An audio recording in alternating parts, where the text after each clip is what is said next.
Well, hello there. My name is Chris Acton with Acton Creative, and this is A Handwoven Experience. In today's episode, I'm going to bring you an intro to weaving rattles. Now, I'm not going to do this one alone. I brought in a heavy hitter to help me with this topic. You see, a rattle is a weaving tool that you may or may not use depending on your method for dressing a loom. And I am in the latter. I don't use a rattle as I am dressing a loom, but I have tried to focus on bringing you information about tools and techniques that I may not necessarily use, but you may be interested in. So I called in my friend Ellen Grenier Bevill to give us the lowdown on weaving rattles. So without further ado, let's bring her on. Thank you, Ellen. Thank you, Chris. As you know, I am here today to speak to you about a rattle. What is a rattle, you may ask? It's not part of my normal repertoire warping front to back. Well, no, it's primarily for back to front warpers. And this is a rattle. It's an open-ended piece of equipment so that you can spread your warp out evenly before you get it wound on. Now you can put it in the front or put it in the back. That's going to be totally your preference.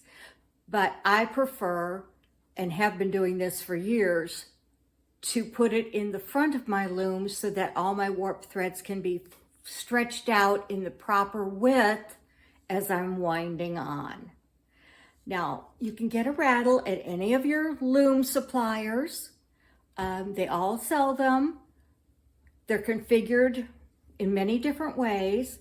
This is 1/2 inch spacing so that I know that every 1/2 inch will be, there.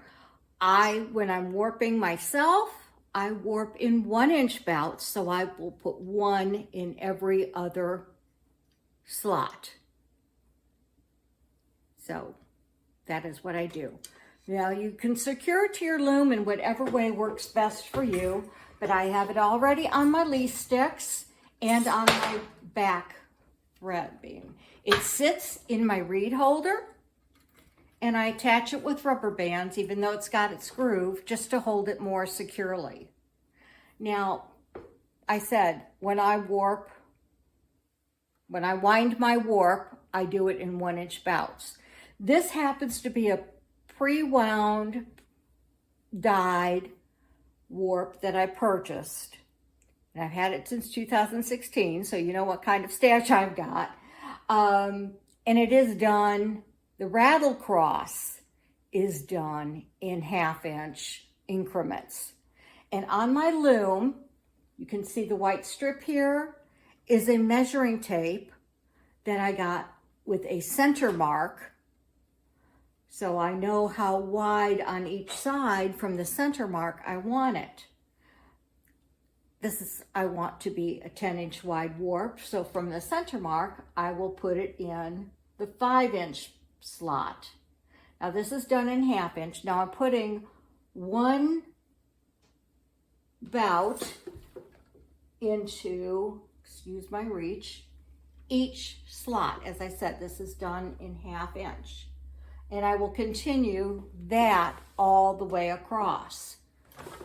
Like I said, I have it on my leaf sticks, and sometimes they don't like to, they get a little finicky, and I'm reaching behind. Usually I'm up and around and all over the place. So, but as I'm doing this, as you can see, I'm in 1/2 inch bouts. Well, how do you keep them from jumping off, especially if you've got shorter pegs? Well, what you can do is put rubber bands over the top, but what I like to do is put the reed holder to secure it back on top. That way, after I've gotten it all straightened out from the leaf sticks, and I know that each slot does not have one from another, like this one from another grouping, I can just put it on top and know that I'm going to be, when I wind on, that all my threads are going to be evenly spaced as they come through the leaf sticks and being wound on. And that's it. It's as easy as pie.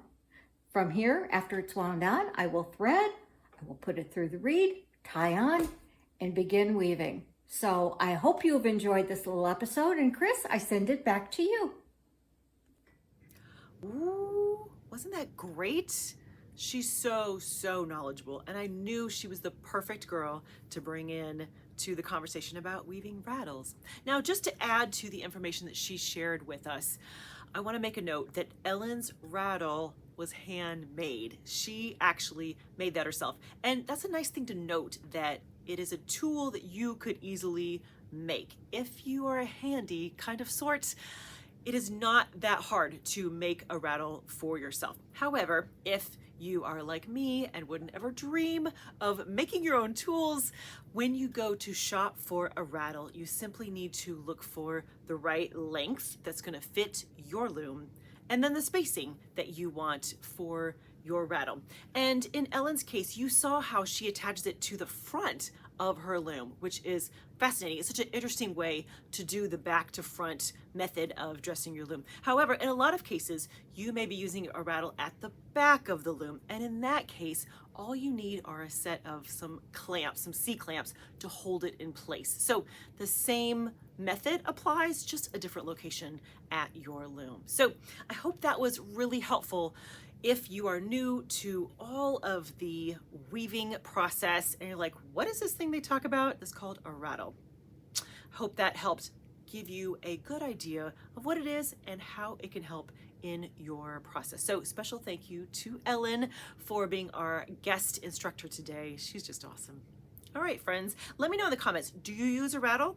And if so, do you use it at the back or the front? Let me know in the comments. I'll be curious to hear. Have a great week, my friend. Happy weaving.